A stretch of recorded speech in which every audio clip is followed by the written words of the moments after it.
Un chrétien, ex-acteur de films porno, peut-il toujours percevoir ses droits voisins? Le droit voisin, c'est le droit qu'on donne à une personne qui a participé à la création d'une œuvre. Et cette personne n'est pas l'auteur principal de l'œuvre. Ce sujet-ci est l'un des sujets qui emmène des gens à vivre complètement de la culpabilité. La culpabilité qui est une âme redoutable que le diable utilise pour faire rétrograder les enfants de Dieu.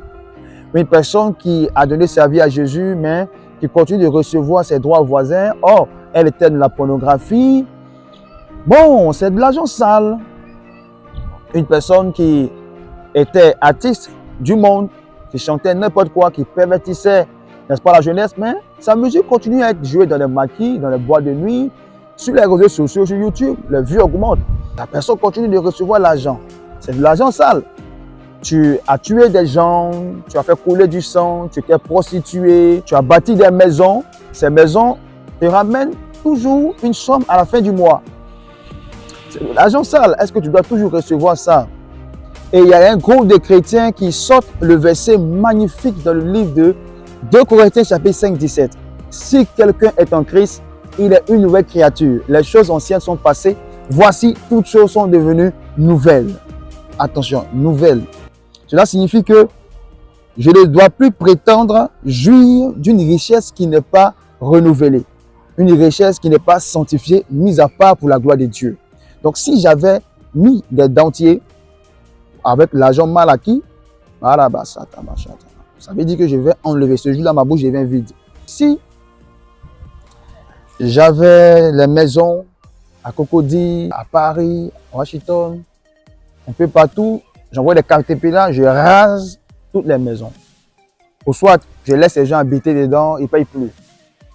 Or aussi, s'ils habitent dedans, ils ne payent plus. L'argent qui a bâti la maison, c'est de l'argent sale. Donc vraiment, ils sont tous les maudits des gens qui habitent dans une maison construite avec de l'argent mal acquis.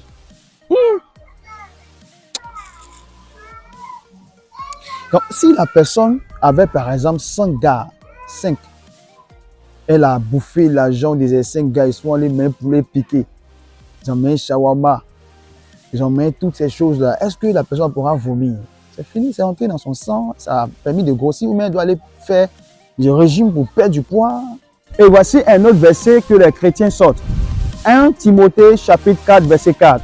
Tout ce que Dieu a créé est bon, et rien ne doit être rejeté, pourvu que tout se prenne avec action de grâce. Mes amis, ce verset stipule que si tu avais mal acquis de l'argent, désormais, tu sanctifies cet argent en quoi faisant?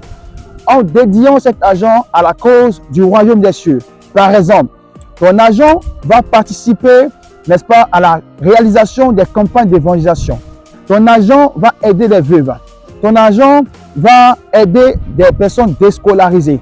Ton argent va permettre à la réalisation des projets divins de notre Créateur. Voyez-vous, 2 versets bibliques défendent 2 hypothèses complètement différentes.